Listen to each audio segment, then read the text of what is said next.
scatter graphs. The scatter graph shows some information about 8 cars. For each car, it shows the engine size in litres and the distance in kilometres the car travels on 1 litre of petrol. Then it says, what type of correlation does the scatter graph show? Now, in very simple language, if we have a correlation that looks something like this, where the general pattern goes this way, it's a negative correlation. If the general pattern goes this way, then we have a positive correlation. This is very simple language, but there's a reason for it.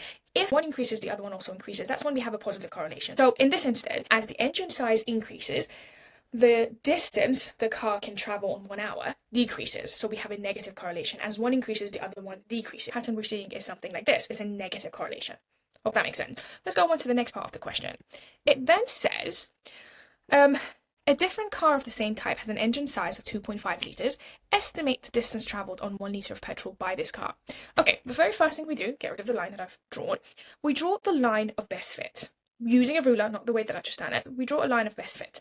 Now, the line of best fit is a line as closely as possible to most of the point. Now, it doesn't mean that it has to go through every single point, and it's not going to, because they're not aligned. There's no one perfect answer. This can vary slightly from one person to the other, but it will be something like this. So as close as possible to as many of the points as possible. So you draw your line of best fit, then we look at, so we're estimating to the axis that represents the engine size, which is here, and we go to 2.5.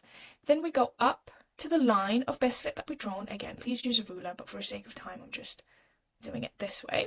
Go to the line, and then go across, and that is 11 kilometers, roughly 11 kilometers. Now, it's an estimation because your line of best fit might look slightly different to my line of best fit. There is a range of answers that are acceptable. So in this case, based on my line of best fit, it's 11 kilometers. Hope that makes sense. Let me know if you've got any questions.